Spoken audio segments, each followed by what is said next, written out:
Have you ever stopped to wonder, not who loves you, but what version of you they've actually accepted? That curated version you sculpted for survival, the polished smile in team meetings, the agreeable silence during family dinners, the selfless partner who never dares to ask for too much. What if they never saw you at all?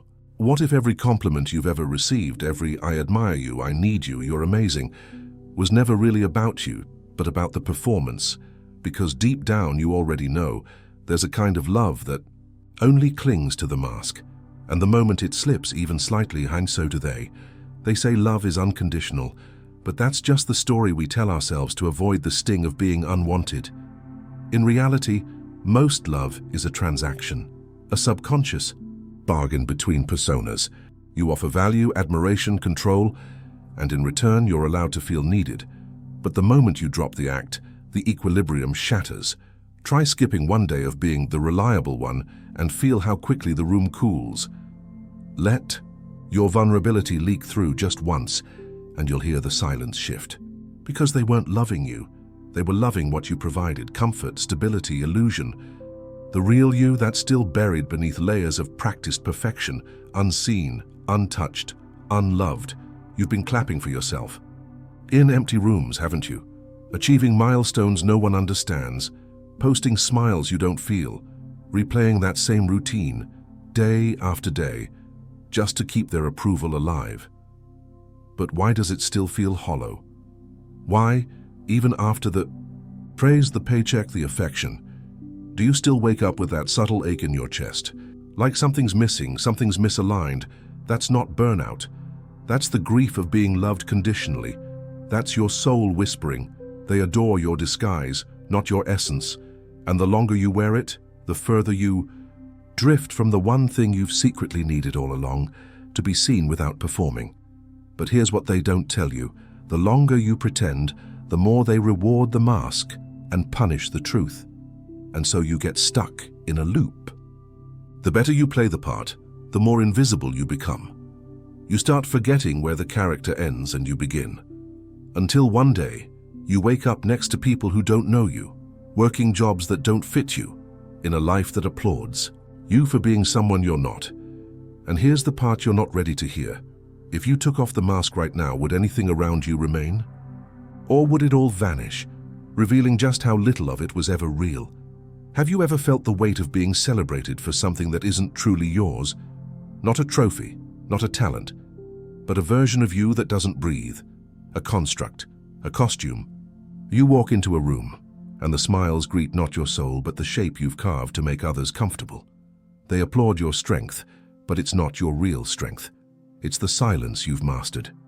They admire your peace, but it's not peace. It's the absence of conflict you've learned to simulate. Somewhere along the way you became a mirror, reflecting back what everyone needed to see. And now you're left with the haunting question: if I stopped being what they expect, would anyone still stay? The echo of that question follows you through quiet hallways, empty mornings, unfinished thoughts. You don't want to be alone, but you're terrified that you already are. It begins so subtly. The first time you laugh at a joke that bruises you inside, the first time you nod in agreement when your soul screams no, the first time you hide your grief behind productivity because falling apart would make others uncomfortable. And one day you realize no one truly knows you, not because you're mysterious, but because you've become a master of adaptation, a shapeshifter, a performer. You learned that being real is a risk, and somewhere deep inside, you decided that safety mattered more than truth. But now, the safety has become its own kind of prison. You're praised for being easygoing, but you're not at peace, you're just exhausted. You're loved for being generous, but you're not overflowing. You're depleted. And every smile you give feels like currency you can't afford to spend anymore. There is a kind of pain that doesn't scream. It lingers quietly in the corners of your routines. It dresses up for meetings. It jokes during lunch breaks. It posts curated moments on social media while whispering in the dark, "They don't know me." Not really. You've learned how to function flawlessly while dissociating from yourself. And the cruelest part? The more invisible you become, the more the world rewards you. You get the job, the praise, the relationship, the applause, all of it in for someone who isn't entirely you. And you begin to wonder, is this love? Or is it just a comfort built on illusion? You catch yourself rehearsing conversations in your mind, pre-editing your emotions before they ever reach your lips. And the scariest thought of all begins to grow. If I dared to be real, would I still be worthy? Carl Jung once wrote that people will do anything, no matter how absurd, to avoid facing their own souls. But what happens when it's not? Just your soul you're hiding from, but everyone else's perception of you. You're not just avoiding your own truth, you're protecting others from having to confront theirs. Because if you show them your sadness, they'll have to question their happiness. If you reveal your emptiness, they'll feel the hollowness in their own pursuits. And so unconsciously, you carry the burden of making others feel safe, at the cost of abandoning yourself. You become the container of unspoken truths, of repressed needs, of beautiful chaos that never gets to bloom. You smile, you nod, you serve, but inside there's a voice that refuses to die. It says, "This is not love, this is performance, and I'm tired." But here's the truth that breaks and heals in the same breath. The longer you keep wearing this mask, the harder it is for anyone to love what's underneath. Not because you're unlovable, but because they've never been given the chance. And maybe, just maybe, it's not that they don't love you. It's that they were never introduced to the real you. You've given them your highlight reels, your curated presence, your socially acceptable shadows. But your soul, the part that trembles, longs, aches and burns, has been waiting for you to open the door, waiting for someone who won't be afraid of the truth. And until you find the courage to remove the disguise, every love will feel slightly hollow, every touch slightly distant, every praise slightly misaligned, because they're loving a ghost, a projection, a survival strategy. And you are not your disguise. You never were. There's something sacred in the quiet unraveling of a lie we've told for too long. Not the loud kind, not the dramatic confession or the cinematic breakdown, but the subtle, almost imperceptible cracks that begin to appear when you start telling the truth in small ways. When you say "I don't know" instead of pretending. When you pause before the automatic "I'm fine." When you allow your voice to tremble in a room that expects composure. That's where the disguise begins to slip. Not in collapse, but in courage. And it's terrifying because for so long, you believed that your worth depended on how well you could hide the parts of you that felt too much, wanted too deeply, broke too easily. But slowly, with each act of quiet defiance, the real you starts to breathe again, hesitantly, tenderly, like someone who's been buried alive and is just now feeling sunlight on their skin. Yet with that breath comes a strange kind of mourning.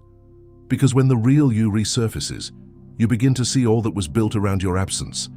The friendships that only existed because you never said no. The career that thrived on your silence.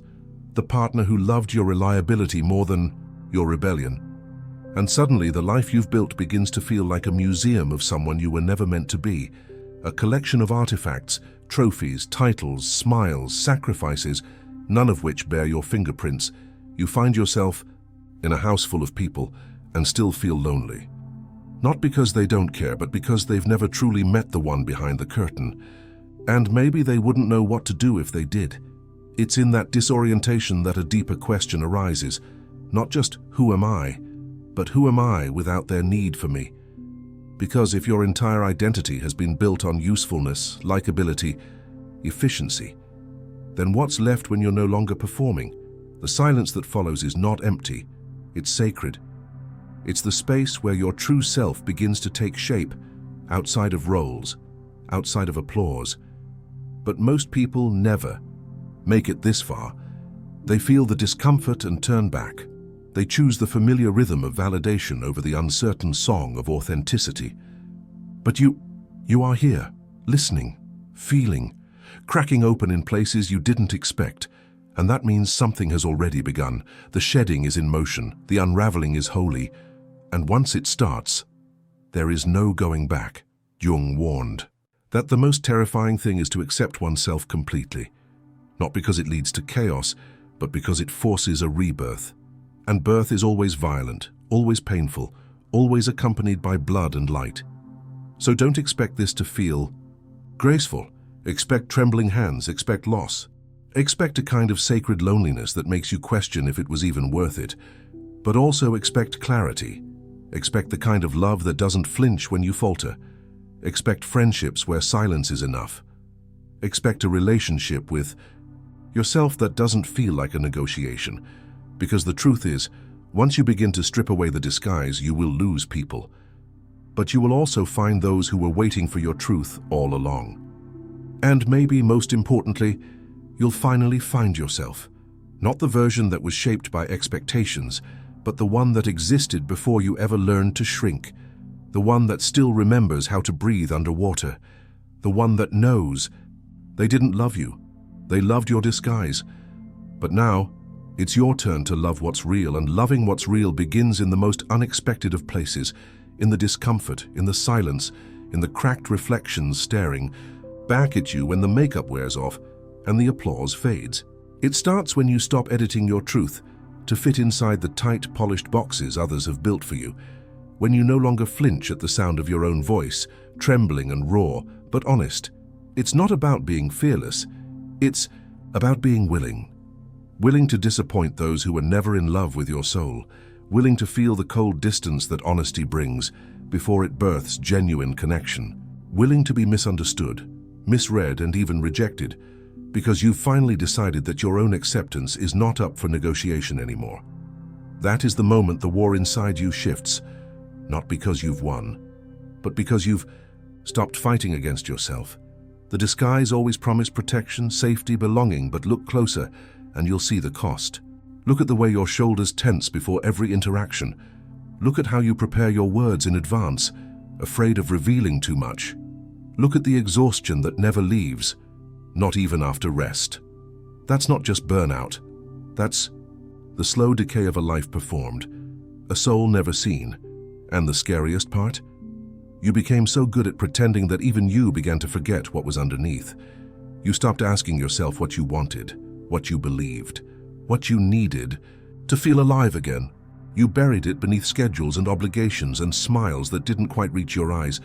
But now something in you is stirring, a memory, a longing, a voice you tried to silence that has grown too loud to ignore. And it's whispering, it's time. Time to stop betraying yourself in the name of harmony. Time to stop shrinking just to fit inside someone else's comfort. Time to stop confusing attention with love, performance with connection, survival with living. Because real love, see the kind that holds you when you're messy, confused, honest, cannot find you while you're hidden. It cannot meet you behind the mask, and you cannot meet yourself there either. The longer you delay this unveiling, the more foreign your own reflection will feel. You'll keep gathering achievements that don't satisfy, building relationships that don't nourish, existing in rooms where your presence is required but your essence is irrelevant, until one day you look around and realize, none of this was built for me, only for the role I played. And that realization will burn. But in its ashes, something else begins to grow, something unedited, wild, and devastatingly free. Freedom is not glamorous at first. It's awkward, lonely. It will strip you of your certainty and flood you with doubts, but it will also bring you back to your instincts, to your hunger for truth, to your rage against the performance, and eventually to your power, not the loud performative kind, but the quiet, unwavering kind that cannot be taken because it was never borrowed. That's what's waiting on the other side of this unraveling. A version of you that doesn't perform strength but embodies it, that doesn't chase love but receives it, that doesn't need the disguise because what lives beneath is finally enough. And maybe, just maybe, that's been the truth all along, that you were never too much, never too complicated, never too broken, only too real for a world addicted to illusions. And now the illusion is crumbling, one brave, trembling truth at a time. And when the illusion begins to crumble, it doesn't do so quietly. It tears through your memories like a storm pulling the paint from old walls. You begin to see it everywhere. In the friendships where you were always the listener, never the one held. In the boardrooms where your ideas were only heard if spoken in a softer tone, wrapped in palatable compliance. In the mirror, where your smile lingered longer than your joy. What you once called strength, you now see for what it truly was, accommodation. What you once wore as resilience now looks like repression. You realize that you've been performing not for applause, but for survival. Not because you wanted to deceive, but because at some point, the world taught you that your truth was too much, too raw, too inconvenient, and so you tucked it away quietly, carefully. But it never died. It only waited for the cracks, waited for the moment when even your own body would begin to rebel. The fatigue that coffee can't fix, the anxiety that no affirmation quiets, the loneliness that persists even when you're loved. These aren't flaws, they're signals, invitations, warnings. Jung believed that what we resist not only persists, it grows stronger, louder, more insistent. So when your hands shake in meetings, when your chest tightens in conversations, where you must nod but cannot speak, when your tears come in the silence after everyone's left, that is not weakness. That is the soul knocking. That is your shadow rising, demanding to be seen, and it will not stop until you listen, until you turn inward, until you stop apologizing for your own humanity and start reclaiming it, breath by breath. But here lies the paradox. To reclaim your humanity, you must first lose your reputation, the curated identity, the image you've polished like armor. You'll lose admirers, perhaps even people you love. You'll hear them say you've changed, become distant, selfish, cold. But what they really mean is you've stopped being what I needed you to be. And that truth will cut, because part of you still wants to please, still wants to be seen as kind, as strong, as lovable, and yet you'll know, deep down, that if you return to the mask, even for a moment, the cost will be your own soul. You'll become a stranger to yourself again, and this time it won't be tolerable. You've tasted too much truth, you've stepped too far into the wilderness of authenticity to go back. This isn't rebellion, this is resurrection, and resurrection is messy. There is no clean escape from the disguise. You will grieve it, you will long for its simplicity, for the comfort of being praised for being false, but keep going, keep peeling, keep letting go. Because on the other side is not perfection, and it is presence, not admiration, but intimacy, not applause, but alignment. You will begin to attract people who don't flinch at your flaws. You will stand in rooms that don't shrink your voice.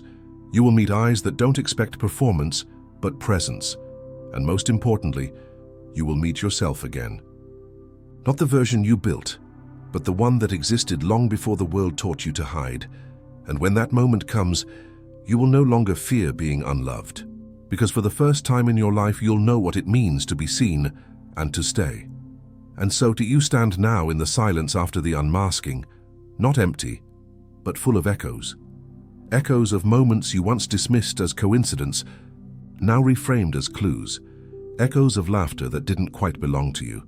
Echoes of choices made in the name of peace, when what you truly needed was truth. These are not regrets. They are fragments of a self who once believed that being loved meant being less. And yet, even within that old self, something sacred remained untouched. Something that waited patiently for you to remember. You were never meant to be admired more than you were meant to be known. This is not a conclusion. This is an opening, a breathless pause before the next inhale of who you are becoming. The disguise, in all its careful artistry, was never a failure. It was your armor. It kept you alive when authenticity felt too dangerous. It gave you the illusion of control in a world that rewards conformity. And now, laying it down is not betrayal. It is devotion. Devotion to the self that learned to survive and is now learning to live. Devotion to the child who once looked for love in all the wrong silences. Devotion to the voice inside you that trembled for years, waiting for you to stop performing long enough to listen. So if your heart aches right now, let it. If your breath catches in your throat, don't force it away. These are signs not of weakness, but of awakening. The ache means you've touched something real, and the real never screams. It pulses. Perhaps the most radical act of love is to stop waiting for permission.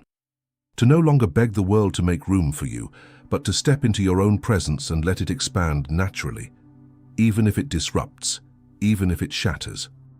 Because only when the old comforts crumble can we hear the soul whisper, "You were never meant to fit in, and you were meant to remember who you are." So carry this knowing gently.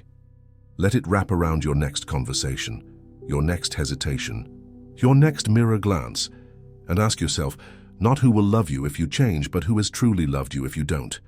The mask can no longer carry you. It was never designed to bear the weight of your becoming. If something inside you stirred today, if you felt seen in ways you didn't expect, then this space was for you. Not to fix you, not to teach you, but to remind you that there is power in you,